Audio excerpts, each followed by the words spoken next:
성경을 자세히 보면 그는 병이 낫는 것을 기대하지도 못했습니다. 다만 자기를 도와서 그 무엇에 넣어줄 사람이 없다는 사실에 아쉬워했죠. 그에게 필요했던 것은 구원이나 치료라는 엄청난 것이 아니라 그저 자신을 도와줄 사람이 없었다라는 거예요.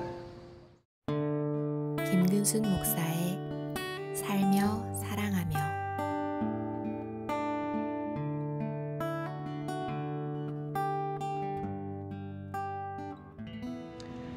신학대학에서 4년의 공부를 마치고 목회를 나갔습니다. 처음 목회지가 시골이라서 사람을 만나는 것도 어려웠는데 막상 어렵게 사람을 만나도 무슨 말을 어떻게 해야 할지 잘 몰랐습니다. 10년 정도 목회를 하고 나니까 사람들에게 그리스도의 복음이 무엇인지 정확히 이야기할 수 있게 되었죠. 그런데 또 어느 날 다른 고민이 생겼습니다. 복음을 전하지만 회개하고 교회를 다니겠다고 결심하는 사람들이 많지 않다는 거예요.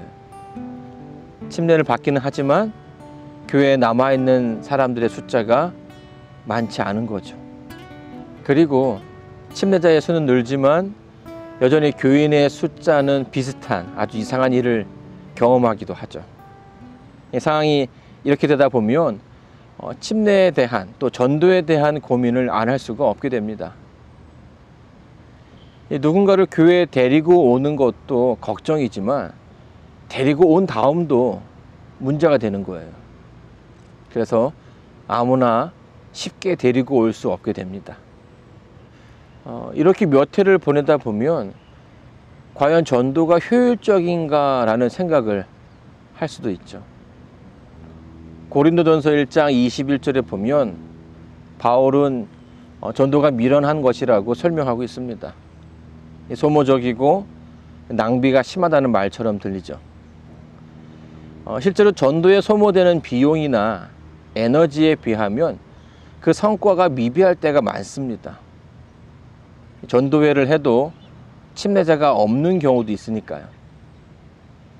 그래서 과연 전도를 해야 하나 하는 질문을 하게 됩니다. 한 노인이 바닷가를 거닐고 있었습니다. 이 바닷가에는 파도에 밀려온 수천 마리의 불가사리들이 널려 있었고 노인은 뜨거운 태양볕 아래서 말라가고 있는 불가사리들을 하나씩 하나씩 집어서 다시 바다로 던지는 거예요. 근데 한 젊은이가 다가와서 몇 마리를 바다에 돌려보낸다고 무슨 차이가 있냐고 묻습니다. 그리고 젊은이는 약간 냉소적인 표정으로 노인을 지나쳐 갑니다. 노인은 잠시 생각에 잠기더니 다시 불가사리 한 마리를 집어서 바다에 던집니다. 그리고 노인은 혼자 이렇게 중얼거리죠. 적어도 이 한 마리에게는 엄청난 차이가 있지. 2013년에 세월호 사건을 빗대어서 한 방송국의 간부가 이런 말을 했습니다. 세월호 사고는 300명이 한꺼번에 죽어서 많아 보이지만 연간 교통사고로 죽는 사람의 수를 생각하면 그리 많은 것은 아니다 라는 거죠. 2013년 교통사고 사망자 수는 경찰청 보고에 따르면 5,600명이었습니다. 5천에 비하면 300이라는 숫자는 작은 수라고 말할 수 있죠.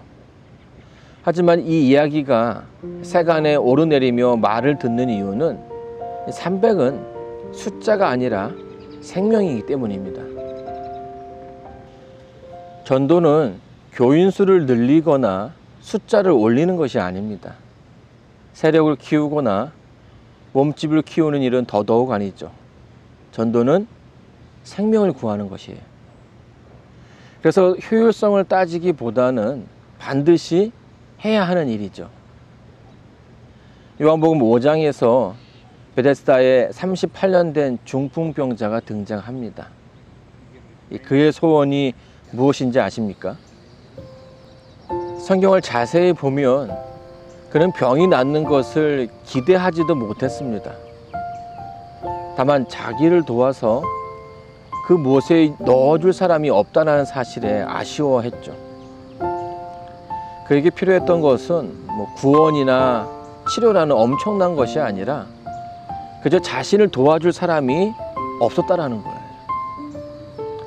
우리는 그를 낫게 해줄 수도 구원해 줄 수도 없습니다. 하지만 도와줄 수는 있죠. 저는 전도가 그런 것이라고 생각합니다. 2013년에 국민들은 세월호의 선장과 또 그 직원들에게 분노했습니다. 직원에게 학생들을 구하지 못한 것을 탓하는 것이 아니었죠. 그저 배에서 나오면서 밖으로 나오라고 한마디만 했다면 더 많은 사람들이 살 수 있었다는 것입니다. 누군가 한마디만 해줄 수 있었다면, 또 누군가 도와서 예수께로만 데려다 줄 수 있었다면 그들은 다른 삶을 살게 되었을 것입니다. 전 이것이 전도라고 생각합니다. 그 정도라면 우리도 할 수 있지 않을까요?